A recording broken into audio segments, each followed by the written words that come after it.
nagawa niya ang lahat-lahat. Ngayon ipapakilala natin sino ba ang taong ito. Siya ang tinatawag na superhero ng mga senior citizen sa ating henerasyon. Ito po ay walang iba kundi si Miss Mara Tamundong. Palakpakan mo natin siya.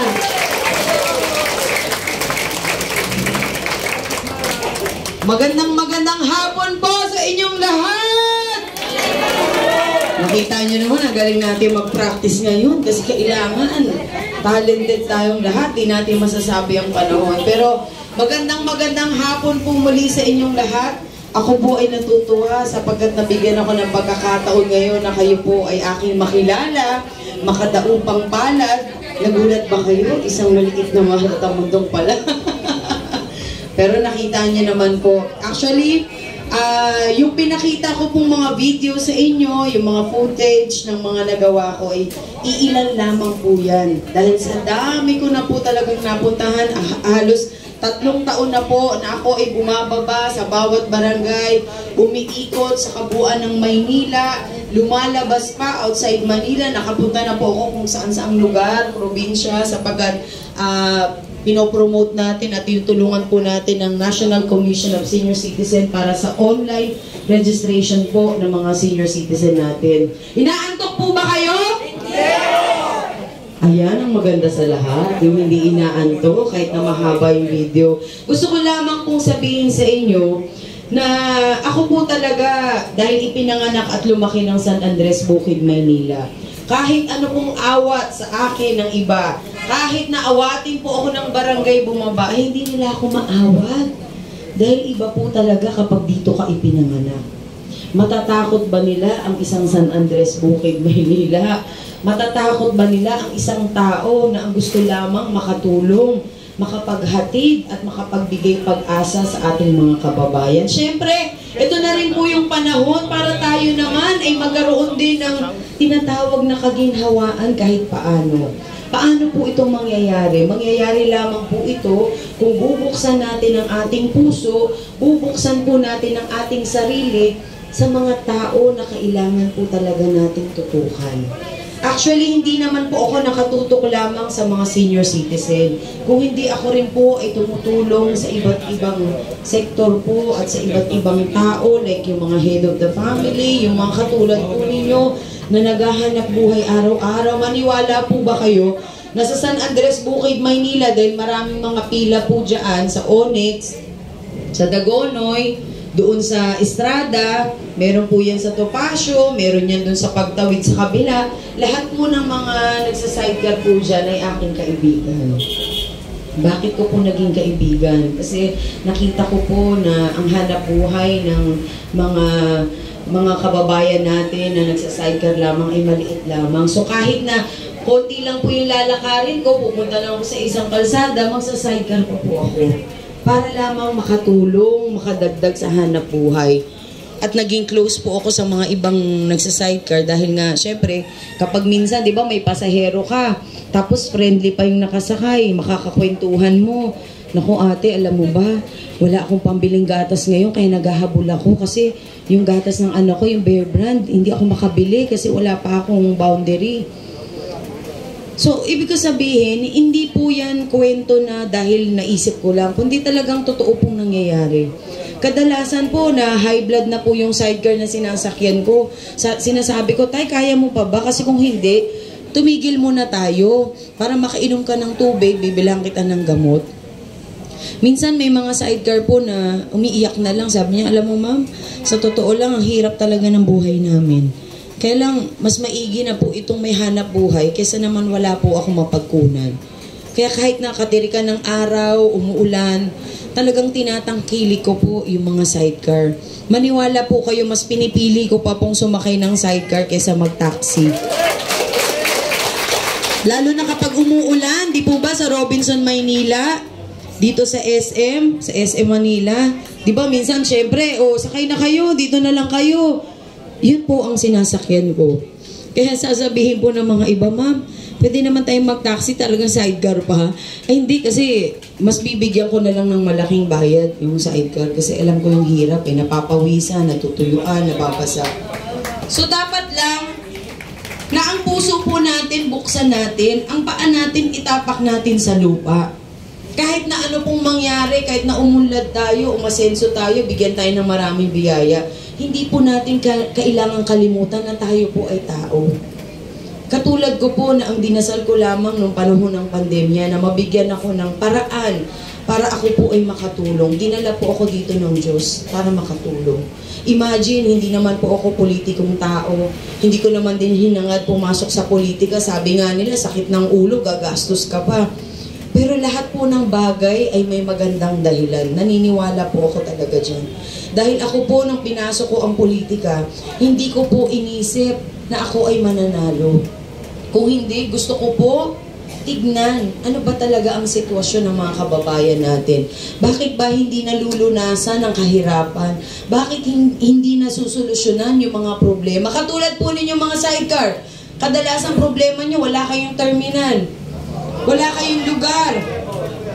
Para kayong paru-paro kahit saan lumilipad. Sorry paru-paro. Hindi kasi, di ba kahit saan, kung saan ka tatabi doon, nasuhulihin ka pa.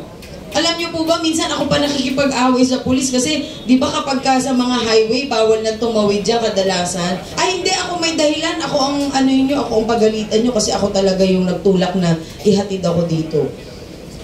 Bakit po ganun ang nangyari? Bakit sa dami pong nakaupo, sa daming naglingkod, bakit po walang solusyon na ibinigay po sa inyo? Ano pong sagot nyo dyan, Tay?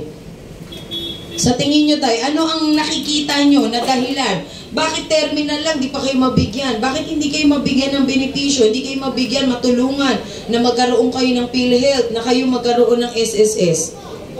Bakit, Tay? O, walang PhilHealth. Bakit kaya, Tay, na hindi kayo napansin? Hindi ko kami talaga pinapansin ng gobyerno. Bakit po kayo hindi pinapansin? Dahil gusto nila. Gusto nila, paalisin pa kami. Ang gusto yata nila, sidecar, may aircon. Eh di, ang bigat nun. Mas mabigat pa yung aircon sa pasahero.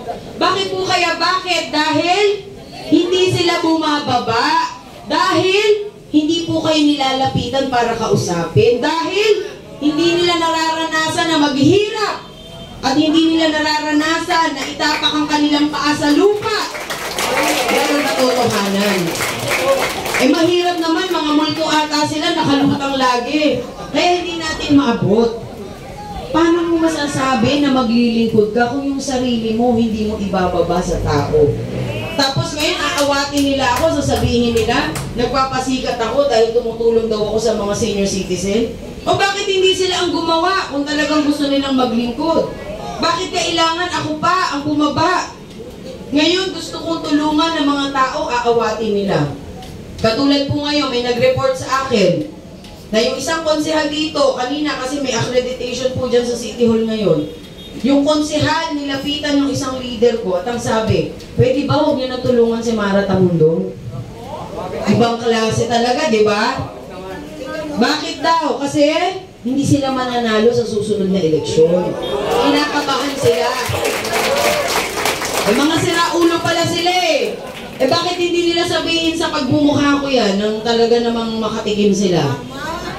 Sobrang kakapalan eh. Hindi na nga kayo tumutulong, aawatin nyo pa yung tao na naglilingkod, na sarili kong pera ang ginagastos ko, na samantalang sila ang may hawak ng budget at hindi nila ibaba sa inyo, pagkatapos aawatin mo pa ako? Talaga namang kung hindi lang tayo Katoliko eh, talaga namang hindi ko lang maintindihan eh. Kaya nilabas ko na yung firing ano ko eh, wow. Baka minamaliit ako, kala yata. Yung kaya nilang gawin, hindi ko magagawa. Ayan, hindi nila kaya, yung ginagawa ko talaga. Di ba, Tay?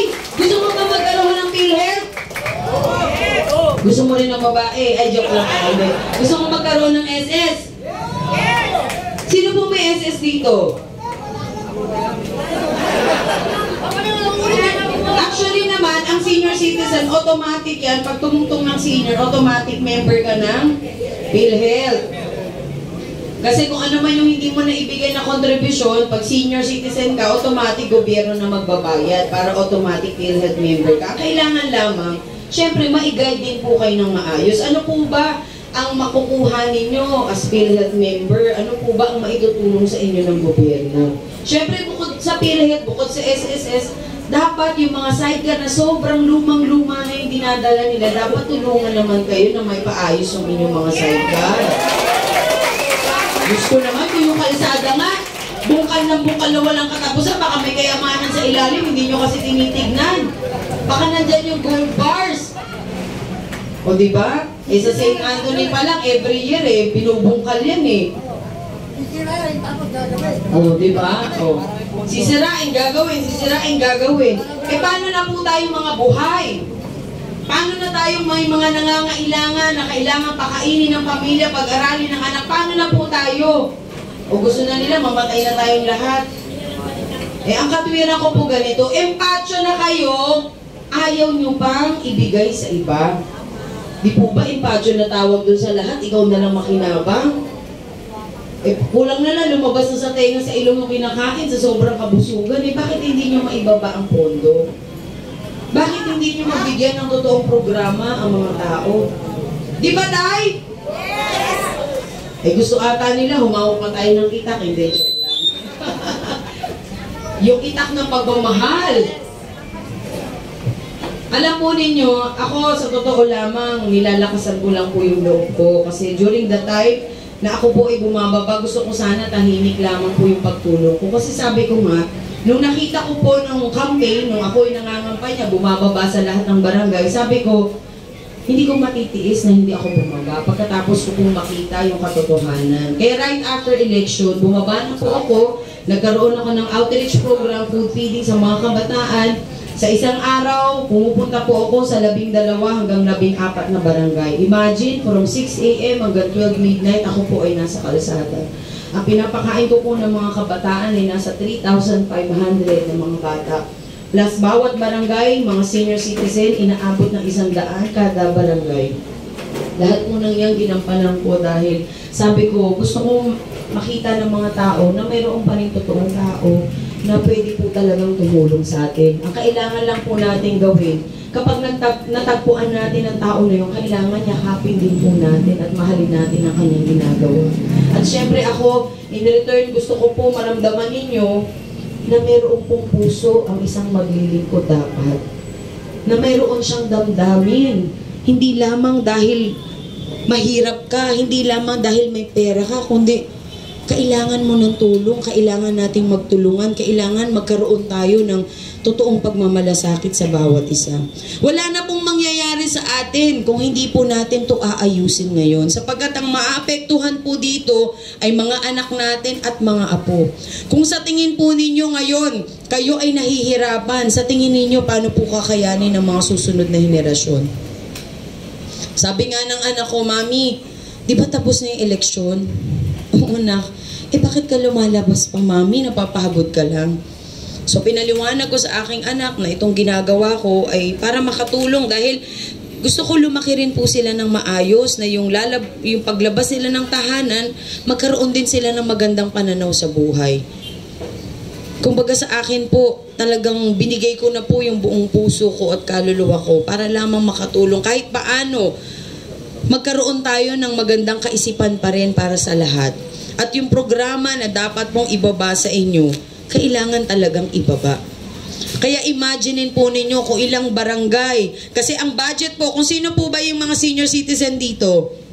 Meron po bang imagine, ang mga senior citizen, meron na po kayong 43 billion pesos na budget para sa inyong health insurance na siya pong pilit kong ibinababa sa bawat barangay, sa lahat ng mga senior citizen para ito po ay matanggap ng mga senior citizen natin dahil ang bawat senior citizen ay entitled sa 5,000 pesos worth ng health insurance. Plus, meron pang mga livelihood program, meron pa hong ibang programa para sa inyo at yung bagong expanded centenarian ACLO na kapag tumungtong ka ng 80 years old, meron kang 10,000, 85 years old, 10,000, 90 years old, 10,000, 95, 10,000, 100 years old, 100,000. Opo. Eh sana nga. Baka 1 milyong pangako lang yan. Sino ho ba nagsabi? Opo, pero itong sinasabi ko, ito po ay batas na. At syempre, ito talaga po, ipinaglaban din ng mahal na Presidente Bongbong Marcos para din kahit paano yung mga senior citizen, kahit naman hindi ka senior citizen, basta magulang ka, lahat ng sakripisyo, lahat ng income mo, wala nang matitira sa bulsa, lahat yan para lamang makatulong sa ating pamilya. So dapat lamang na kayo po ay makinabang sa pondo ng bayan. Bakit nila pipigilan yung 43 billion? Bakit pipigilan yung programa? Para saan? Para mapunta sa bulsa nila? Hindi ako papayag dahil kailangan mapunta sa bulsa ng bawat isa dito. Kundi puputasin ko yung bulsa nila at saka tiyan nilang malaki. Hindi, katotohanan lang po yan. Sa dami ko pong napuntahan, lahat po ng tao naghihirap. Mayroon pa akong 2 senior citizen na pinasyalan sa kanilang tahanan na nakahiga lang po for 4 years dahil sila po ay na-stroke na mag-asawa. Imagine kung gaano kahirap. Yung nag-iisa nilang anak na nagtatrabaho, kailangan po silang iwanan sa kapitbahay dahil kailangan maghanap buhay ng anak. Nung nakita ko po yung sitwasyon ng 2 senior citizen na mag-asawa, halos mahimatay po ako. Dahil ano pong sabi ng senior citizen, Ma'am, BP nga lang, nagre-request lang kami na pasyalan para ma-BP kami once in a while kasi baka tumataas na yung BP nila. Hindi raw po sila mapasyalan. Wala silang pagkain, wala silang kuryente minsan, wala silang mainom na tubig. Nakakaiyak kasi imagine for 4 years, nakaganon lang po ang sitwasyon nila. Kaya nung umakyat po ako, ilang taon na kayo, Tay? O singilin na natin yan. Malaki na yung utang sa inyo. Imagine nyo po, nung umakit ako sa kanilang tahanan, umiiyak po yung mag-asawa. Siyempre, pinipigilan lang nila kasi nga baka makaramdam sila ng di maganda. Pero umiiyak yung mag-asawa at alam nyo po kung anong sinabi sa akin. Ma'am, salamat kasi first time lang po may dumalaw sa amin. Kasi usually, pag mga ganitong stroke na, hindi na nakakaboto, hindi na po kami pinapasyalan ng kahit na tulong. So, nung sinabi ko po yung OLE registration, narehistro ko po sila mismo, sinabi ko po yung matatanggap, halos talagang sobrang iyak. Dahil ang sabi nila, hindi raw po nila akalain na botante o hindi, kasama pala sa programa. Sabi ko, yan po dapat ang pinapaliwanag ng barangay. Dahil ang programa ng OLE registration, yung National Commission of Senior Citizen ay tahanan po at ahensyang sarili ng mga senior citizen. Na kung saan dapat ang una pong magbibigay ng tamang impormasyon sa inyo ay mga barangay. Di po ba? Ngayon po, gusto ko malaman, ano po ba kalagayan po ninyo sa ngayon, yung kita ninyo, paano ho ba?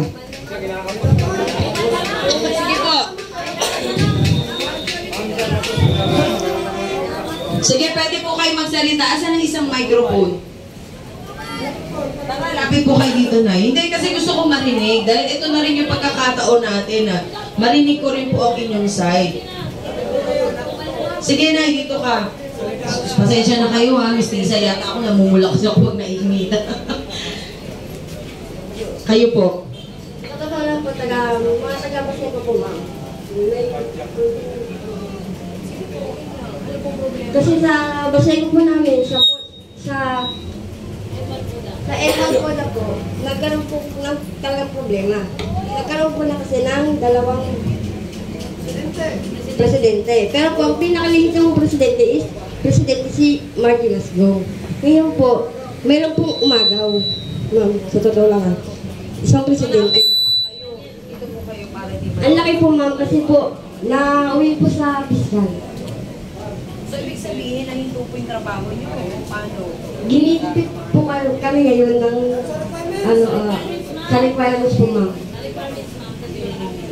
So, hindi kayo makapag-operate? Ayan po yung presidente namin, tsaka kasama din po namin yung Pero, parang kami ipakunti lang. Kami lang, matatanggal ka na, pero matanggal kami na. Hindi lang. Talaga namang So, ngayon po, ma'am, inaano nga kami kasi, ipapahuli daw kami. nag-request sila na ipapahuli yung M1. Ang wala naman. Kasi wala lang kami. Bakit tulad niya tao ang sistema? Bakit hindi nakakuha kami ng permit na wala kami requirements? Okay. Ay, sabi ko nga, ano pinakita ko na requirements kay sabi ko dito, under this, tapos yung certification ng wala ko na yun sa mga certification ng asyan na Ganun po. kaya nagkakaroon kami ng permit. O sige po, idulo po natin yan. Yes, kayo po, Tay. Ako po si President Agustin Gabalder na ng Bulgan po, yan ang punta. Ang pinaka-problema po namin sa terminal namin, naagawan na kami ng mga e-bike. Kasi yung e-bike, yung pila ng e-bike kasi, yung ng sidecar, isa lang. Pag tumila yung e-bike sa pila ng padyak, lumilipat doon sa, kahit na nasa dulo yung mga e-bike, may pila, sumakay. Kaya, nakalas pa ang problema, yung mga e-bike hindi pa member, tapos yung mga karamihan ng member namin, nawawalan ng kita level.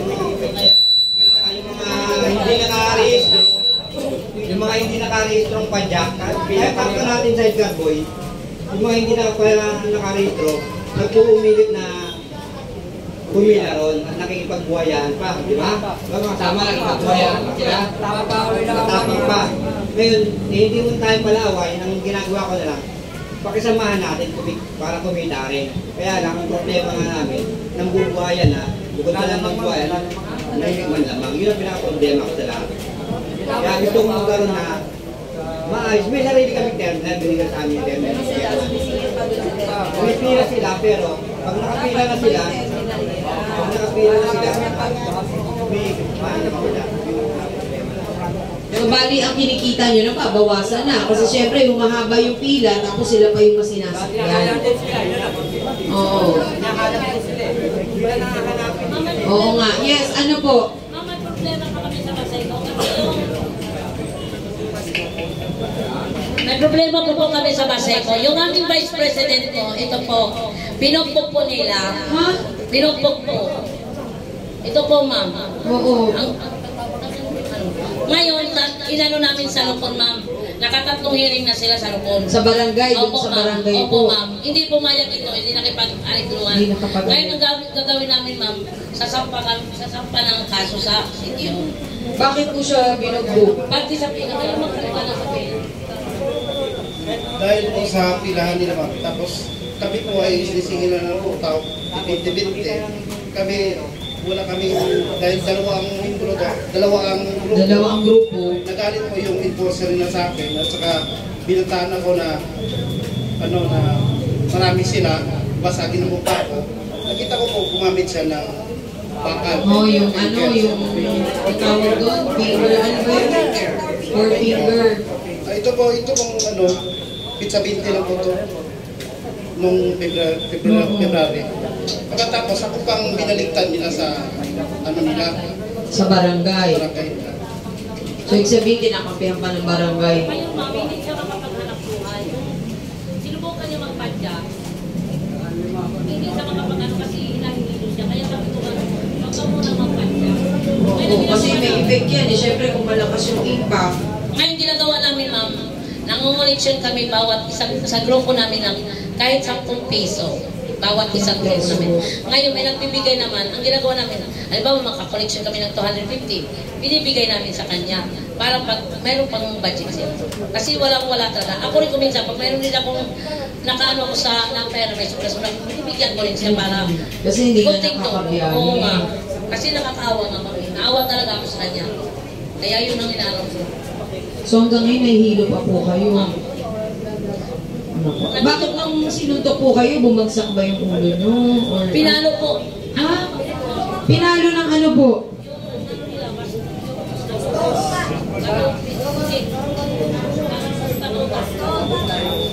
Ay, yung batuta. Ay, ito. Oo, may ano pa naman yan. May side effect pag ano. Hindi siya makalaban mga kasisa lang siya. At saka inawakan pa siya ng presidente. Pinagtulungan talaga siya. Inawakan siya ng presidente para siya makalaban na. Presidente po ng ano kabilang... Ng Pasig Poda. Ng kabilang grupo. Kasi nga dalawang grupo. So ang bumubog sa kanya, yung isang grupo. Isang grupo. Na walang samahan kundi sulong-sulong lang sila. Pasig ko lang sila. Hanggang Pasig ko lang. Alas Grabe naman yan. Diyos ko, dahil lang sa... Kasi bakit mismo yung barangay hindi matulungan ng mga ano natin? Siyempre, di mo naman maiwasan sa barangay. May mga talagang may hanap buhay na gano'n. Dapat... Oo, kasi nga, di ba, sana sa bawat barangay, meron ding terminal. Para kung taga roon kayo, ang magiging pasahero nyo lang, doon lang. Kung lumayo man kayo, at least hindi yung sobra kung saan-saan lang kayo pupunta. O, yun ang dapat bigyan ng panibagong ano. Yun na ang parang kalaban. Dumadami na po ba yung e-bike ngayon? Pero yan, yung mga e-bike, kumukuha po ba ng permit yan? Inaalaw ng barangay? Wala? Aba, basta na lang lumitaw sila. Doon sa pilahan nyo. Napila po namin dati, mga e-bike, dalawa lang. Ngayon, nagdagdag ngayon, naging ito na. Dumami na ng dumami. Taga-Mandaluyong pa yung iba doon. Mandalo sa lugar namin. Katapang parang iba. Talaga. Kayo po ang... Kayo po, baka may gusto pa kayong ibahagi para at least kayo po tayo.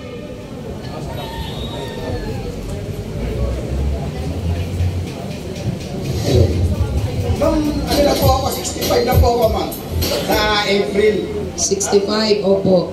Ang karamihan pong miyembro ko, yung may edad na rin, tulad ko. Opo. Kaya lang po, ang inaanan nila, yung kay Maya, pag halimbawa po yung mga barangay, pag nagkaawa na sabihin nila, alas 2 sa titigil, hanggang alas 2 lang. Pero pag yung iba, hanggang kinabukasan, natutuwa pa yung mga kay Maya nila. Bakit sabi nila? Palakasan kasi minsan sa barangay eh. Pero pag Palakasan yan, totoo yan. Pero pag pinuntahan namin dito sa OSCA, makikita nila yung papel, nakapirma na, nakuha na yung pera. Nako. Sa barangay po kasi, So nagreklamo po kayo sa OSCA. nasabi po namin sa OSCA. Ano sabi po sa inyo? Sa susunod na lang daw po, pero wala na yung pera eh.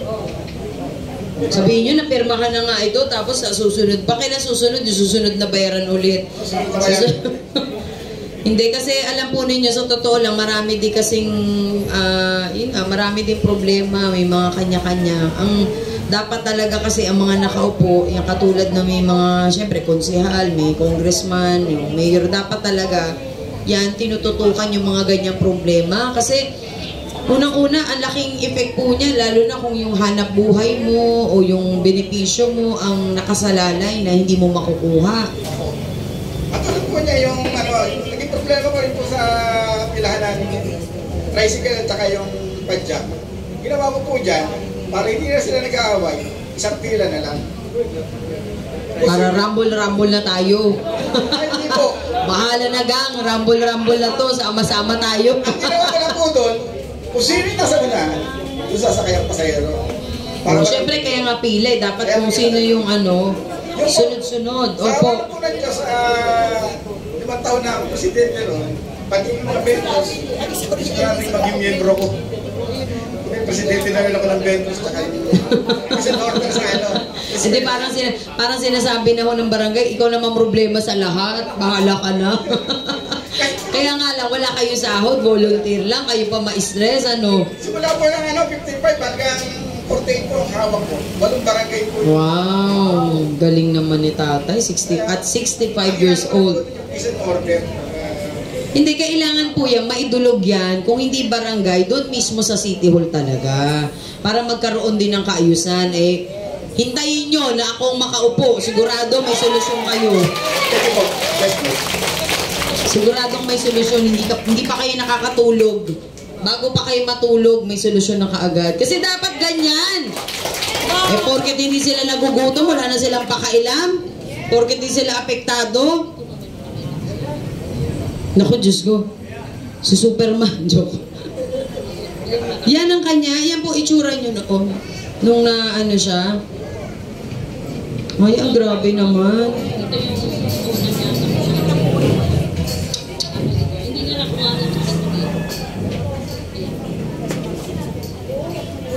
Siyempre, di pa kayo na-CT scan yan. Pero dapat kasi yan talagang... Isipin ninyo dahil lang sa naghahanap buhay, gusto makalamang sa buta. Diyos ko.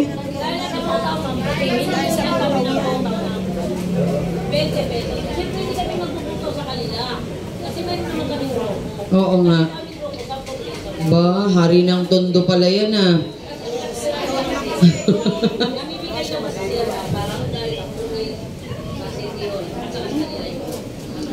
paano naman yung nagugutom na, yung walang hanap buhay, yung walang iuuwing kinita? Papayag ba kayo nun? Papayag ba kayo? O anong gagawin natin sa darating na eleksyon? Anong gagawin? Tanggalin! Kasi hanggat nakaupo, walang solusyon. Ngayon, sinabi ko sa kanya, mamahinga yung M1. Lahat ang membro ko, bawat isang membro ko, bigyan mo 1,000 araw-araw. Para mapahinga kami. Tama. Para mapahinga kami, hindi sa UTC na. Kapag ako umupo, ako pa magbibigay ng butaw sa inyo. Baliktad. Ako pa magbibigay para wag na kayo mag-away-away. Para talaga sigurado uuwi kayo na hindi kayo na-stress, meron kayong pambiling bigas. Di po ba? Basta isasakay nyo lang ako sa sidecar nyo. Basta isasakay nyo lang ako, makita nyo ako sa Robinson o dito sa SM Manila. Naku, ikot ko pa ang buong Maynila. Sa totoo lamang, syempre pag taga rito ka. Kayo po, taga saan? O ngayon, narinig na po natin, meron pa po ba kayong hinaing dyan? Para mailapit natin yan. Kayo po, ang inyong presidente. Aba, ang magandang presidente ninyo. Mara tayo. Ma'am, sa pagka nagbibigay ng ayuda galing sa nasyonal, naiiwan ang PODA. Although nabibigay nila sa mga transport group, pero ang PODA, naiiwan. Wala. Iko-contest ko yun, ma'am. Pero tapos na. Wala na. Sabi ko, bakit? Kami ngayon to, poorest to the poor. Dapat sila ang bigyan nyo. Ang mga TODA, kami nga hindi kami sasakyan Ang sasakyan, yung mas mabilis. Yung mas mabilis, tama. Pero sana pagka ganyan may bigayan ng ayuda galing sa nasyonal, ibigyan nyo naman yung mga PODA. Talagang hindi kayo nabibigyan? Opo, wala ko. Ano po dahilan nila? Mabagal daw kami tumakbo. Mabilis naman TODA. Grabe naman. Basta ma'am, ang hiling lang namin, pag once na maupo kayo, bigay nyo yung, ilagay nyo po sa puso ninyo ang mga PODA. Kawawa ko talaga. Hindi na ilalagay. Isasama ko pa kayo sa lahat. Ang nangangapadyak, ma'am. Gusto nyo ba magkarating kayo ng opisina sa City Hall? Lalagyan ko kayo ng lamesa para naman hindi na kayo inaapi-api. Gusto nyo ba yun? Ayan ang gagawin natin dahil sinabi niya sa akin yan. Sigurado na. Alam po ninyo ako masyado akong maawain pero sa naaapi. Hindi sa taong walang hiya. Sinasabi ko na po. Ano po? Inaapi kayo? Talagang malalapitan dahil bibigyan ko nga kayo ng lamesa dun Ayaw nyo pa nun? Para naman kayo mismo, direkta, makakalapit sa City Hall, direkta ang problema, masusolusyonan. Bakit idadaan pa kung saan-saan ang naglilingkod nandun sa opisina, naka-aircon lang? Bawasan natin yung aircon nila. Bawasan natin yung pagka-empacho nila. Para naman pumayat sila ng konti. Tayo naman na medyo tumaba-taba. Sino pa ho ang mayroong hinaing dyan? Ilabas nyo na ngayon, pagkakataon nyo na to. Dahil huwag niyong kimkimin yan, may stress kayo, magkakasakit kayo, alalahanin niyo, isa lang ang buhay natin. Gamitin po natin sa tama. Huwag po kayo matakot. Sabihin niyo na kung gusto niyo ng maraming asawa. Joke lang. Doon yata magre-react ng mga ating... Hindi, sa totoo lang, nasaksihan ko naman yung pag-aapi sa inyo eh. Alam ko po yan. Magandang hapon po sa inyo lahat, mga kapapres. Ako po si Pres ng Papoda Fatima na sa may Bacood. Bacood, yes po.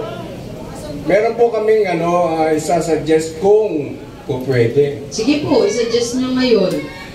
Kasi po, meron na kaming mga padyak. Kinonvert ko yung aking padyak sa e-bike. Social. Pero para ano po para makasabay kayo, kung kaya naman. Kasi sumasakit na yung mga tuhod ko. Sa bagay, tama. Siyempre yung...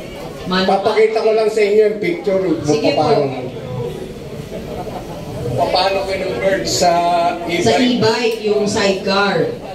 Oo nga, ang hirap din kaya nun. Sasakit, tsaka yung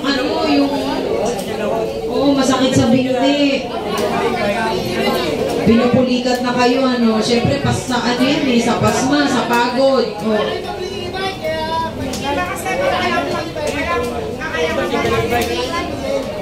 Walang kakayahan.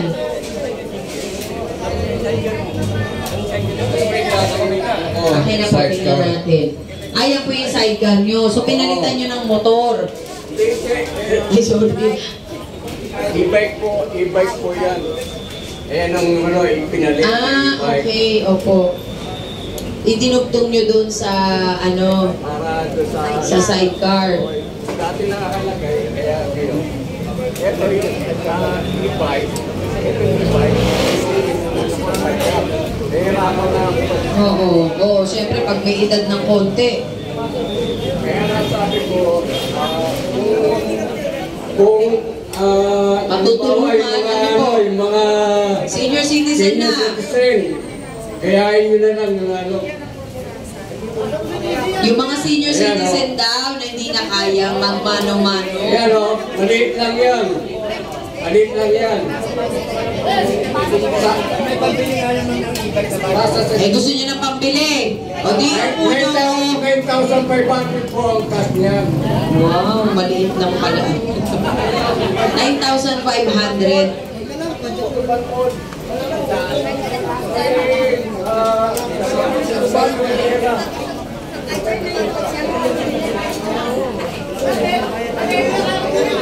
Ayan na, nagkakagulo na sila. Hulugan. Gusto niya ng ganon, hulugan. Sigurado talagang makakabiyahe kayo ng mabilis kasi hindi na kayo masyado mapapagod. Okay. Ibig sabihin gusto niyo na maging high-tech? Lumilipad na rin, gusto niyo?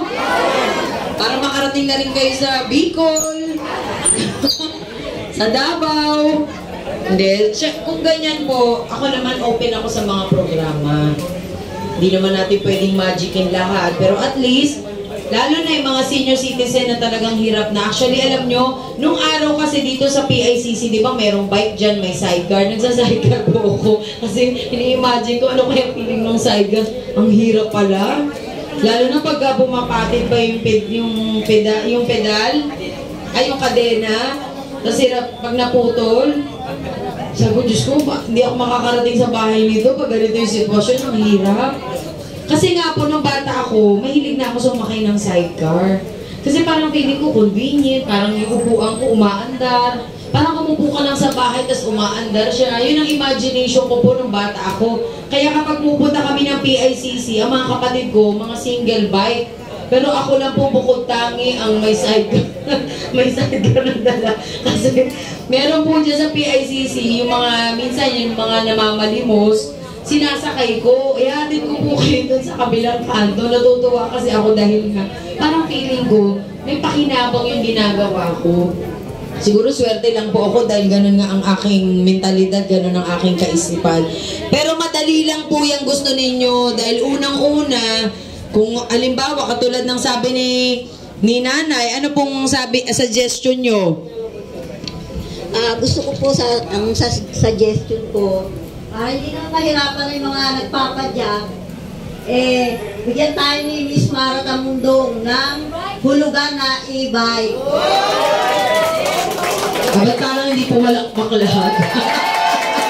Sabi, hulugan ba yan? Nasakit sa ulo yan. Huwag kayong mag-alala, hindi naman ako Bombay, walang tubo yan.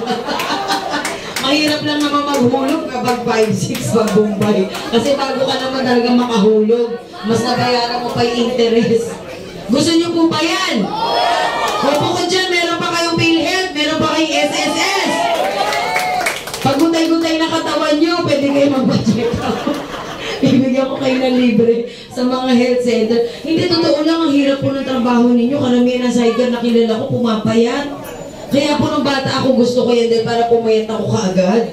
Kasi di ba lahat yan gumagana, likod mo, yung mata mo, papawisan ka pa ng todo-todo. Walang tulog kasi ma'am.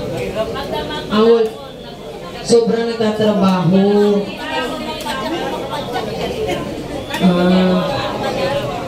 Magkano po ba yung boundary ngayon ng mga sidecar? 60 pesos? Sa inyo po, magkano? 40? Sus Mariosep? Parang binabayad ko lang yan sa sidecar na sinasakyan ko. Kaya pala pag nagbayad ako, ma'am, salamat na salamat, uuwi na po ako. Kasi binabayaran ko siya 100, 200. Talaga? Ako ma'am, kahit sa 60 na yun ma'am, halimbawa ngayon na hindi pa yung makakaboundary ma'am. Aabotan pa lang ibang araw ang biyahe nila. Bakit po? Sabi nila walang kita, hindi na papakita sa nila. Ay kasi nga naman syempre ang hirap ng buhay. Pero dapat, kahit paano, talagang yan, kung magkakaroon kayo ng e-bike, mas mabilis na. Hindi na kayo mahihirapan na yung matagal pagkapagod. Kasi alam nyo yung sidecar, pagpagod ang bagal din eh. Ay, pakibilis, yung mga madali talaga ako, promise late na ako. Kasi nung pumapasok po ako sa Concordia, pag hindi ako natin, nagsa-sidecar ako from Onyx. Papuntang Concordia, di po ba malapit lang yun, isang gano'n. Minsan yung sidecar, pagpagod, na alam ko. Kasi bagal na bagal ako talaga, pakibilis yun, nagmamadali, pwede lang magpahatid sa classroom. Pero ibig sabihin, ganun lang po yung boundary. Pagkatapos kinukuha pa kayo ng butaw, 20 pesos. E di ang laking bagay noon. Ang ginagawa nila, 20 sa kanila, ang bibigay yung aking membro, nagbibigay sa kanila 20. Sa akin naman, 10, ibagin 30 naman nila. Kasi boundary na lang 90. Eh buti sana kung yung butaw nyo, iniipon niya para pag may emergency sa mga member, makakatulong. Ganun ang nangyayari. Ayun naman pala, at least, kahit paano makakatulong. Kaya kailangan nga lang, maging high-tech yung inyong ginagamit para mapabilis din. Dahil sa akin man nangyayari ito, pinipigyan na lang. At saka yung may mga patay. Eh sigurado, pagka nagkaroon kayo ng lamesa sa sitio lang, saya-saya nyo na. Diba? Gusto nyo ba yun? Magkaroon kayo ng pondo. Meron kayong programa, kapag meron kayong gustong matulungan. Ano pong gagawin ninyo para mangyari yun? Ano po yun, Tay? O sige po. Ito naman, kuryente na ng Meralco ata ito. Opo. Terminal po namin to. Terminal nyo yan. Terminal namin. Ngayon, hindi namin nagagamit yan. Bakit po? Dahil yung Meralco, yung port ng Meralco, nandyan. Jesus Mariosep, hindi pa rin ginagawa. Ginagawa. Wala nang pangyari yan, September. Ito po, ito yung poste ng Meralco. Nilagyan na lang ng tungkod para wag lang tuluyang bumagsak. Ibang klase naman. Saan po lugar ito? Diyos ko, mahal na presidente, oh. Baka mapadaan tayo rito, tayo maging biktima ng poste. May bagong bridge yan. Imagine, gano'n na po katagal yan? Last September. Last year, September. Kaya hindi kayo kasi terminal daw nila yan, hindi sila makaparada kasi nga naman ang poste babagsak na. Ayun, ito nga yung pinaka-main road namin, yung mayon strip na yan. Okay, yung mayon.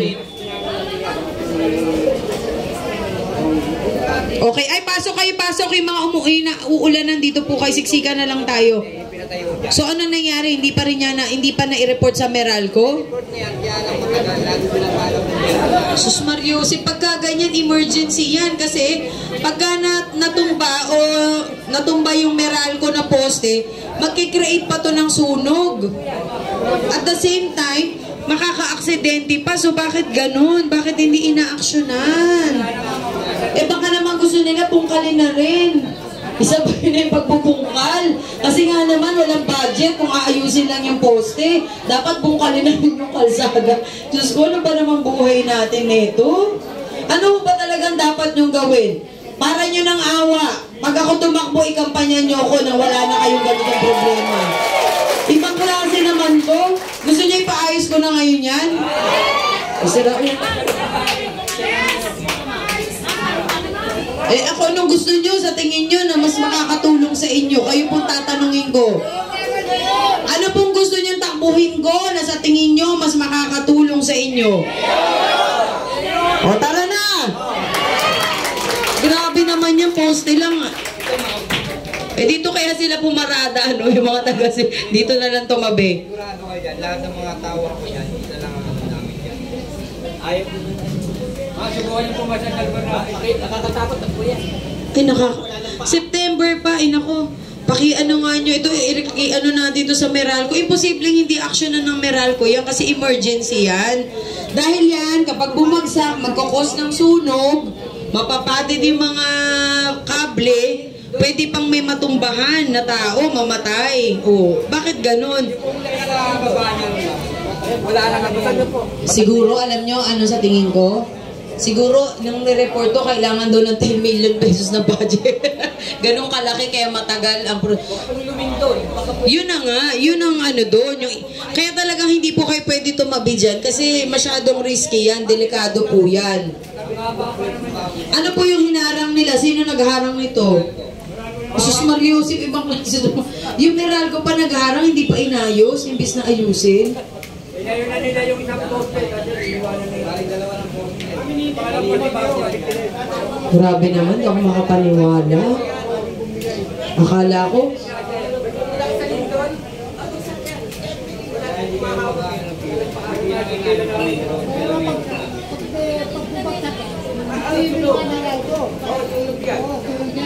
Hindi, dapat yan nire-report po mismo sa main nila, main office sa Ortigas. Kung babagsakan ng bahay, nireport na po yan. Ewan ko po ano sabi ng Meralco.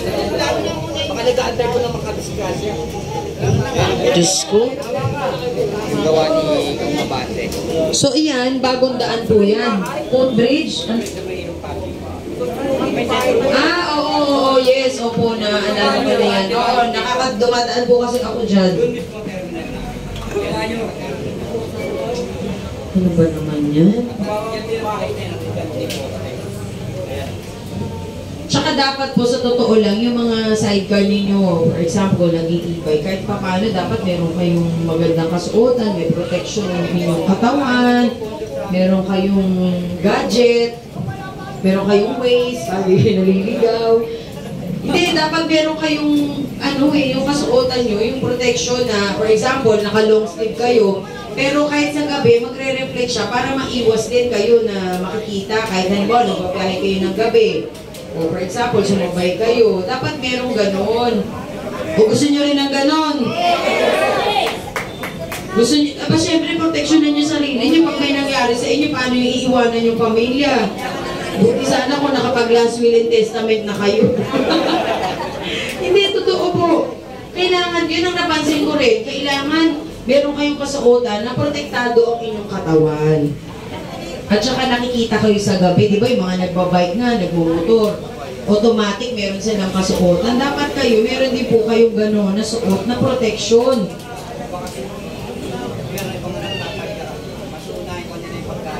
Kung sasagutin ko na nga po okay. Gusto, kung problemado may pa ba yun? Ang gusto ko may protection kayo kasi hindi natin maiiwasan. Minsan masasabi kayo, tita please ka agad sa balat nyo. O kaya kung may sasakyan na mabilis dahil hindi kayo nakikita, mapupunggo kayo. Alam ko problema ng mga sidecar, nakita nyo ho ba kung gaano ko kabisado? Kasi ibig sabihin, no, talagang tinatangkili ko ang mga sidecar, sumasakay po ako dyan. O gusto niyo pag may parade ako minsan, isasama ko kayo. Basta kaya niyo akong panindigan, ha? Baka naman mamaya, pagka ano, nakatakip yung mukha niyo. Baka nakamaskara kayo, ha? Yung pala, ang maskara niyo, si Sam Milby, si Gerald Anderson. Wow, makagawa po, mga bata po. Hindi, joke lang po. Pero sa akin, alam po ninyo lahat ng problema ng ating mga kapatid na nagsasidecar, kahit na mga Muslim na mga kapatid natin, alam ko po lahat ng yan. Kaya ako po nalulungkot dahil kailangan pa ang Panginoon ay talagang bigyan ako ng daan para makita po ito, higit nating maunawaan na ang sitwasyon po natin ngayon ay hindi na biro. Ang sitwasyon po natin ay masasabi natin na pag pinabayaan po natin, maaaring ang mga anak natin na magsakripisyo sa bandang huli. Hindi po tayo, kasi tayo nakasurvive tayo. Pero paano po yung mga iiwanan natin kung yung anak mo hindi mo mapakain, hindi mo mapag-aral? Ano na po mangyayari sa inyo? Tay, kayo po ba may asawa na? Meron na po kayong asawa? Iniisip ko lang naman, paano kung gusto niya na mapag-isa at wala kayong kapartner?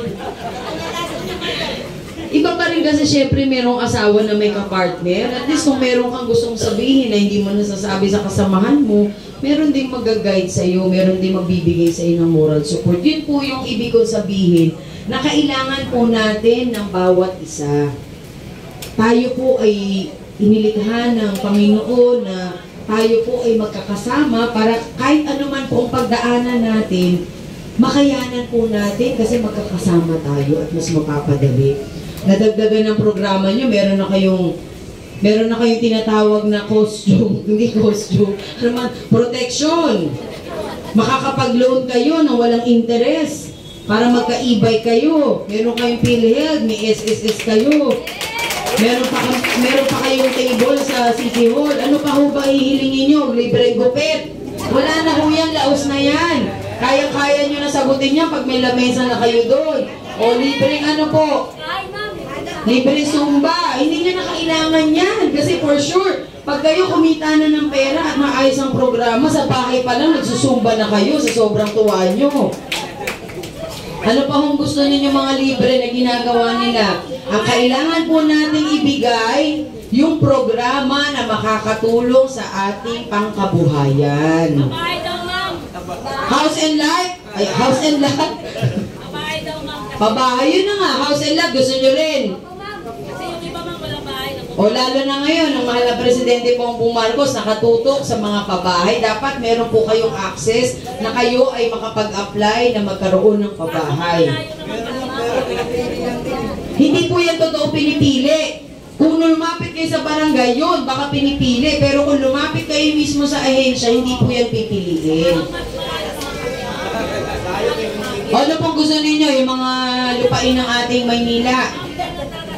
Kailangan lupain ng Maynila. O ganito po gawin natin. Bago po maubos yan, palitan nyo na po ang mga nakaupo. Kasi ano pa magiging pabahay natin kung wala na po tayong tatayuan? So ano po ibig sabihin? Mag-uumpisa po tayo dito. Dito po mag-uumpisa, sasamahan natin, pagmamahalan natin. Ako naman po, tignan ninyo, hindi naman po ako ibang tao sa inyo, sapagkat ako naman talaga ibinababa ko po ang aking sarili. Eh, pag sakali man na makaupo tayo doon, gusto nyo gawin nyo ng tambayan yung City Hall. Gusto nyo pumunta kayo, maya kung anong kailangan ninyo. Kasi kailangan talaga natin maglingkod. Eh kayo pa naman, may mga bagong resort kayo. O ayaw nyo yun, gayahin natin sila, may bagong resort. Si tatay, inaantok na eh, may bagong resort. Bago sasakyan. Nakakapag-travel. Siyempre gusto rin natin maging ganun po tayo sa huli. Kaya dito po natin umpisahan na yung pangako, hindi lang pangako, kundi kailangan gampanan po natin. Hindi mapapako. Eh ako sa totoo lamang, hindi pa nga ako nakaupo eh. Gusto ko na pong gawin yan. What more pa kung nandoon ako? Unless na lang gusto nyo magpapako sa cruise. Wala tayong mahihita. Lahat mapapagod lang tayo. Lalo na kayo, mga tatay, nanay, lahat ng pagsisikap, di po ba? Minsan, hihingian tayo ng baon ng anak natin kahit walang pera. O sige anak ha, mamaya lang ha. Mamaya akong bahala sa iyo. Di ba ganun po tayo? Kasi ayaw natin ma-disappoint yung anak natin na isipin niya na, ay wala pala akong baon, paano ako papasok? Ganun po katindi ang responsibilidad ng isang magulang. Na kapag hinanapan ka ng anak mo ng ulam, atay, kakain na po ba tayo? Kasi nagugutom na ako. O sige anak, sandali-sandali lang ha, bigyan mo lang ako ng 30 minutes. Ano pong gagawin ng tatay? Kadalasan, kakapalan yung mukha para makapangutang muna. Para lang makakain yung iyong pamilya. Ganun po natin ibinibigay yung sarili natin para sa pamilya. Dapat ang maglilingkod ay ganun din po sa atin. Kasi ang paglilingkod po, talagang sakripisyo pero may kasamang pagmamahal. Dahil kung hahaluan nyo ng pagmamahal, pagmamalasakit, diyan mo masasabi na ikaw talaga ay tutulong.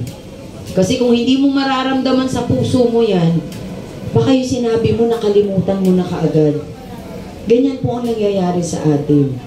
Kasi tatay, iniisip niya, Diyos ko, ano ba naman tong meeting na ito? Ano ba naman? Dapat nagbabiyak. Kabisado ko na, tay, pasensya ka na ha. Basang-basa ko kasi mga sidecar eh. Diyos ko, anong oras na? Yung sinasabi ni ma'am na ulam, pihado, wala talaga kami ng ulam pag hindi ako nagbiyahe ngayon. Magkano na ho ba kinita ninyo? Wala pa ma'am. Kaya pala alala. Hindi nga tayo promise, magkano po ang kinita nyo mula umaga?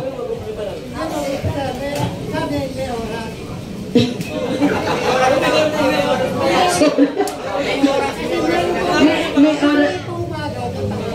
Para kayong mga motel na may oras. 3 hours? Ay, ibig sabihin may oras lang yung biyahe nyo. Bakit po? Palit-palitan? Ay, sorry ha. Hindi ko kayo pinagtatawanan kasi nalulungkot ako dahil nalulungkot yung mukha nyo. Eh baka nagugutom na yata kayo eh. Gutom na po ba kayo? Meron po tayong pagkain, pwede na natin sigurong ibigay. Ngayon, sandali, last na lang. Unang-una po, maraming salamat sa oras na ibinigay ninyo. Huwag po kayong mag-alala sapagkat si Mara Tamundong ay hindi mawawala kung hindi bababa at tutulong. Nasa politika man o hindi, pero